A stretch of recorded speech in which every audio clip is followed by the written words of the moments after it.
Legendary Assault 1187.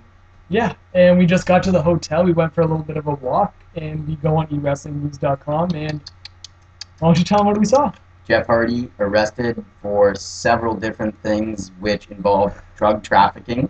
Cocaine. This cocaine, opium, Vicodin. Apparently, there's $2,500 worth of illegal That's drugs, insane. including steroids, in his house in Cameron, North Carolina. We've read the sheriff report. We've seen all these articles on it. It's kind of hard to believe, and it kind of, if you guys didn't see my Jeff Hardy shoot, I kind of said this would happen if he didn't get out of the company fast, but it turns out he gets out and he messes up either way. So in my opinion, I kind of saw it coming, but you thought. Now, before we jump to conclusions, we're not going to say all this has happened. Yeah. Everything that we've read has happened because and Jeff Hardy's his Twitter thing, he said, "Don't believe what you're reading." What you're reading right now. And he also said that Matt Hardy didn't bail him out. Supposedly. Yeah, we also read Matt Hardy bailed him out, and the thing that really surprises me is when you have a drunk driving charge. If you look at Christopher Daniels, his bail was what $5,000 or something like that.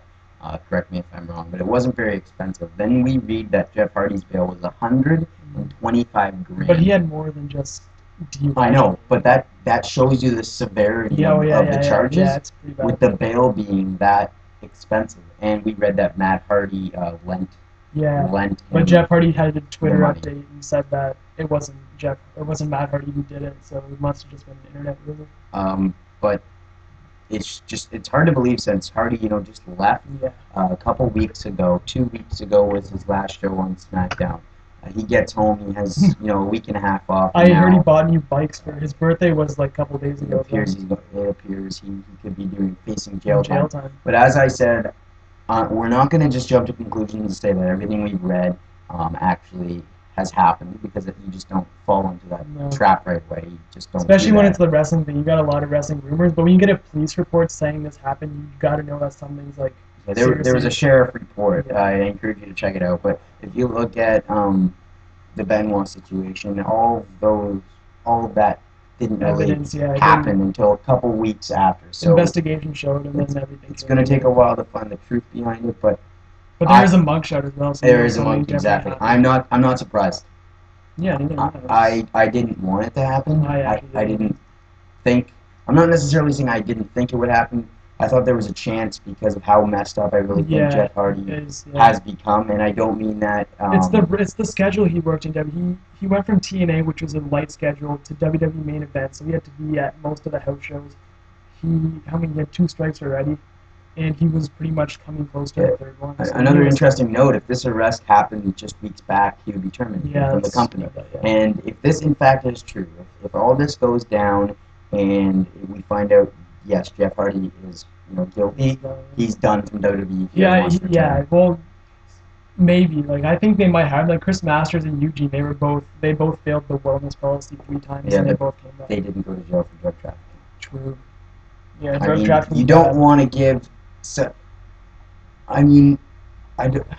hard to really say. It's really, really hard to call, because let's say Jeff Hardy somehow magically. That's what I'm just saying. Oh my goodness. That's really how I am. Let's say Jeff Hardy magically ends up in the WWE in a year from now. Yeah. Do you really want a guy who has been convicted, if guilty, of drug charges, though? Trafficking. Do you want him to represent the company? And WWE can't even get a break out of it either. No, all of this stuff just keeps happening from WWE, and that makes you kind of feel awkward about their wellness policies, and that's a whole different story. Yeah, you can kind of say that. That's a whole different story, but perhaps maybe they didn't want to test Jeff Hardy, because if he's trafficking drugs, he didn't start last week. No. Okay, he didn't start last week. He's been doing this for a while, and I'm not here to accuse Jeff Hardy of anything. Well, even remember Mr. Kennedy's thing? He said they only test people who they know are mid-carders, so the top guys don't get suspended. I'm not going to accuse the Hardy boys. You've seen the Hardy show. Of anything. But yeah, I mean, the Hardy show, you kind of see they're a little crazy. A lot of the time they're having fun, but you never know. It's hard to tell. I don't know the guy. They're a 40-year-old guy. I don't know how much fun you can. Well, 35, 32, whatever. 32, 40, sorry, someone's going to Google this. But anyways, okay, we just wanted to break it to you. We're on webcam because we don't have our cord here. We didn't really expect this to happen today.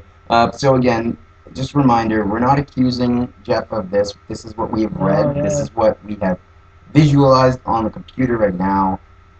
Yeah, we didn't see any videos on there. We're kind of surprised. Yeah, we didn't see any videos from anybody, so I thought there would be tons of them. So hopefully this is the first one. Manager gets suspended and there's 15 on. We can get some good discussion going, and we are going to head out later tonight around town, and we have the John Morrison autograph signing tomorrow. And Molina. And Molina, yeah, also Molina signing, and we will try to catch up with you before or after the signing tomorrow. So we'll probably do one more update video. I look like John Cena now. Oops. Okay, right. Okay. I'll do a little Jeff Hardy thing. Dan, dan, dan. Okay.